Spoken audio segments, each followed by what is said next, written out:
ये कहीं की स्ट्रैटेजी भी हो सकती है। अगर मान लीजिए संगठन कहीं कमजोर है, अब उत्तर प्रदेश में 2% वोट है या कहीं, तो हो सकता है कि यात्रा से थोड़ा लोगों में जागृति आए और संगठन बनाना आसान हो जाए। एक एज अ, हम सिर्फ टैक्टिक्स की बात कर रहे हैं, हो सकता है ये भी हो। लेकिन मुझे ऐसा लगता है कि कम से कम चलना तो कुछ शुरू करो, कई लोगों के बीच तो जाओ। नहीं तो अब तो लोग हेलीकॉप्टर में बैठते हैं और फिर उसके बाद ना वो, अच्छा पुलिस वाले आपको आसपास नहीं आने देते हैं।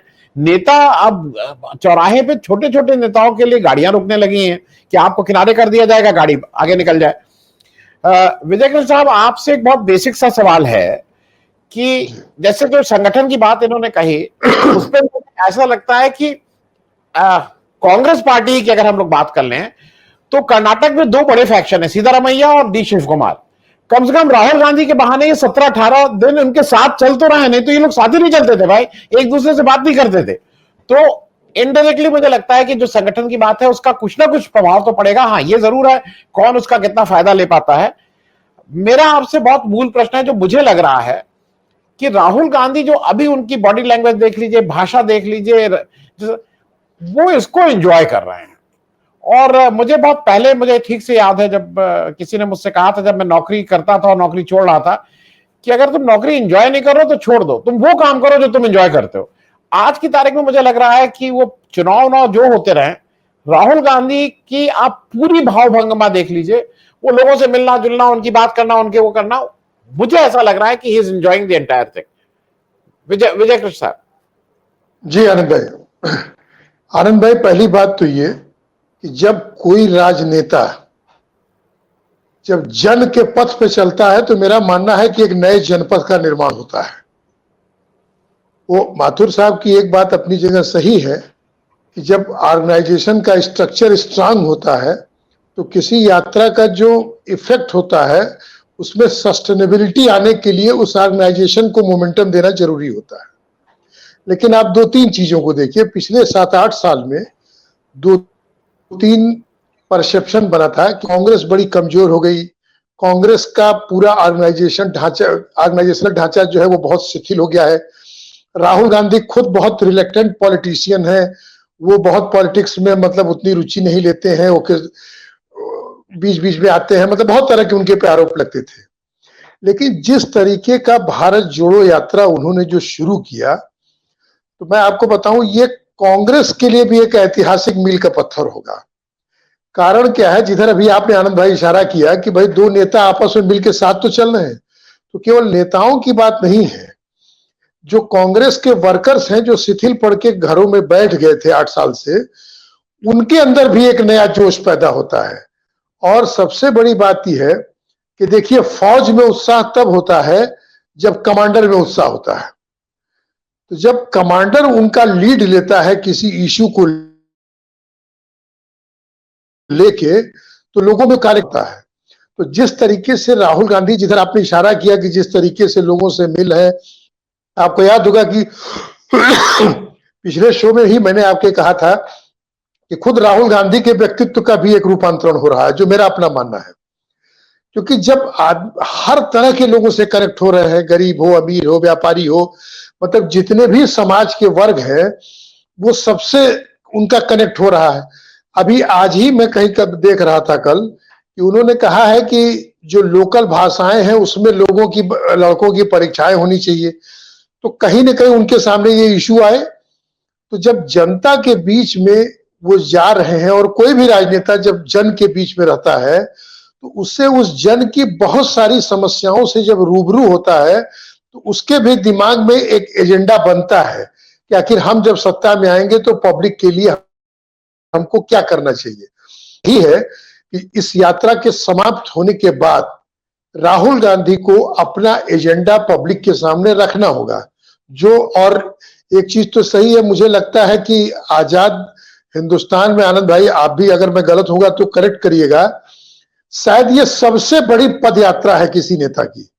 यात्राएं आपने कहा ना कि बहुत सारी हुई है, गांधी जी की भी आप बता रहे थे कि 400 करीब, लेकिन पद यात्रा इतनी ऐतिहासिक, इतने लंबे समय से इतनी बड़ी यात्रा शायद इंडिपेंडेंस के बाद अभी तक किसी नेता की नहीं हुई।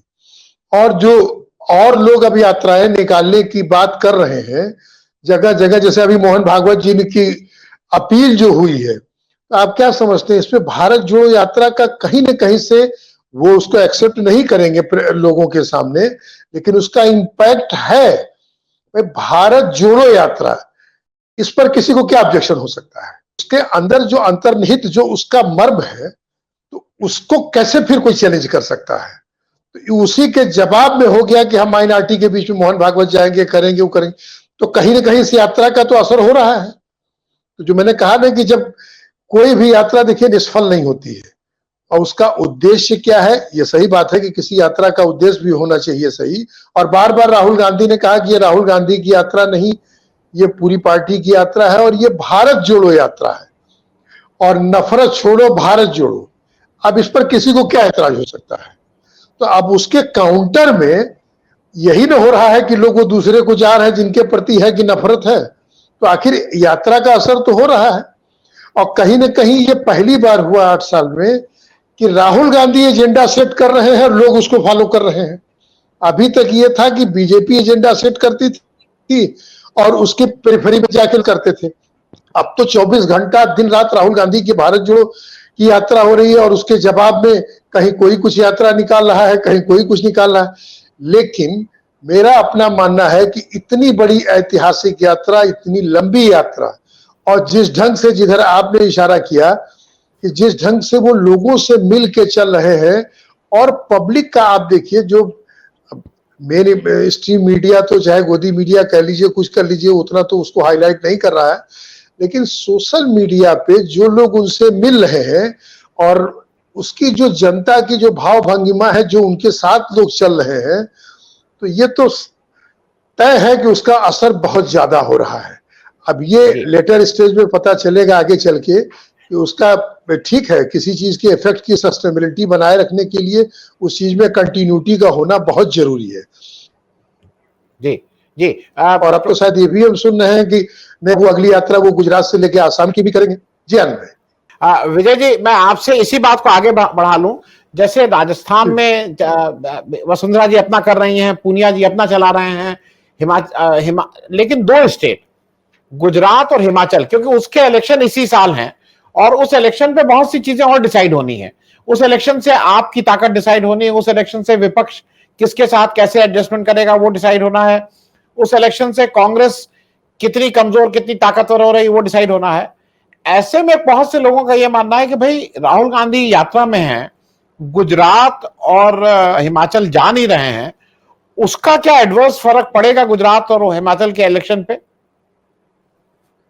जी देखिए आनंद भाई, एक चीज बताया, राहुल गांधी ने शुरू कर दिया था कि हमारी भारत यात्रा का मकसद क्या है।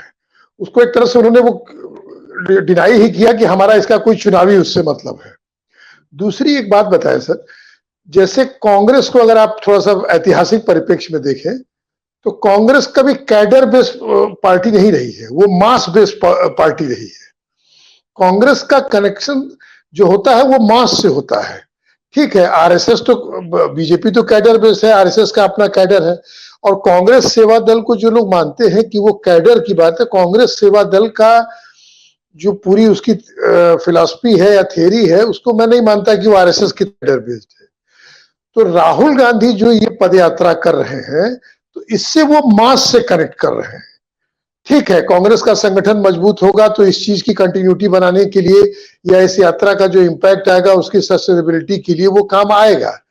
सबसे बड़ी बात है कि जो कांटेक्ट हो रहा है, राहुल गांधी का मास से जो कांटेक्ट हो रहा है, तो इसका असर पड़ना ही पड़ना है। और जो अभी हमारे कोई के पैनलिस्ट, विद्वान पैनलिस्ट कह रहे थे कि इससे निश्चित रूप से भाजपा बहुत बौखलाई हुई है। भाई तभी तो मोहन भागवत कह रहे हैं कि हम माइनॉरिटी के बीच भी जाएंगे और तरह तरह की यात्राएं भी और लोग निकाल रहे हैं। लेकिन चुनावी यात्राएं जो किसी प्रदेश में हो रही है, उससे इसका कंपैरिजन नहीं किया जा सकता। और ये सही है कि अभी बीजेपी को इतने दिन में ये नहीं सूझ पाया कि इस यात्रा की वो काट कैसे ढूंढे। और शुरुआत में जो उन्होंने इस यात्रा पे अटैक किया, वो चाहे टी शर्ट को लेके किए, वो बड़ा ही सतही और हास्यास्पद उस पर अटैक था, इसीलिए वो पूरी तरह से फ्यूज हो गया। वो मतलब वो बहुत ही हल्केपन का अटैक था। अरे भाई, भारत जोड़ो यात्रा के पैरेलल अगर कोई आप अपनी बड़ा प्रोग्राम बताएं तो समझ में आता, टी शर्ट कौन सी पहनी, मोदी ने जूता कौन सा पहना, ये तो मतलब बहुत ही किसी राष्ट्रीय पार्टी के नेताओं के द्वारा दिया गया ये वक्तव्य मुझे तो बहुत ही हास्यास्पद और सतही लग रहा था। ये जो अब रही चुनाव की बात, आपने कहा कि जो हिमाचल और राजस्थान में, तो देखिए जब किसी भी यात्रा का जो रूट तय है तो उसमें बहुत सारे इबट होते हैं। अब वो अगर ये दोनों स्टेट कवर करते तो होता है कि साहब ये चुनाव को लेके ये चुनावी यात्रा है खाली, इसीलिए वहां जा रहे हैं तो और स्टेट में क्यों नहीं जा रहे हैं। तो एक साथ हर स्टेट को तो कवर नहीं किया जा सकता ना। इवन छत्तीसगढ़ भी कहाँ बहुत कवर कर पा रहे हैं, मुझे लगता है छत्तीसगढ़ में भी नहीं हो पा रहा है। वहां भी तो 1 साल बाद इलेक्शन है और छत्तीसगढ़ में कंपेरेटिवली ये बताया भी जाता है कि कांग्रेस की स्थिति काफी अच्छी है। और सबसे बड़ी बात यह है कि एक चीज और बता दें, जिधर आनंद भाई आपने शुरुआती उद्बोधन में किया था कांग्रेस की गुटबाजी की बात, तो देखिए कभी कभी क्या हो कि जब जल पड़ता है किसी नेता के नेतृत्व में, जब कोई बड़ा आंदोलन होता है तो फिर गुटबाजी उसमें डाइल्यूट हो जाती है। मैं आपको एक छोटी सी एग्जांपल बता दूं 1 मिनट में। जब दिग्विजय सिंह जी की सरकार बनी थी मध्य प्रदेश में, तो इसी बनारस में दिग्विजय सिंह जी आए थे, तो उस समय हम लोग उस समय कवर कर रहे थे उनको, तो उसमें उन्होंने एक बात कही। उन्होंने कहा कि हमारे यहाँ गुटबाजी बहुत है मध्य प्रदेश में, लेकिन इस चुनाव में कांग्रेस वर्कर्स का हम नेताओं पर इतना दबाव था कि हम सारे नेता अपना मतभेद भुला के एक हो गए, क्योंकि बीजेपी के शासन से लोग इतने त्रस्त हो गए थे कि हम लोगों पे इतना जन दबाव था कि हम अपनी गुटबाजी को भूल गए। तो कभी कभी ऐसा होता है कि जब, जो मैंने अभी जिधर आप पे इशारा किया, कि जब मास का जन दबाव होता है तो ये चीजें उसमें फिर डाइल्यूट हो जाती है।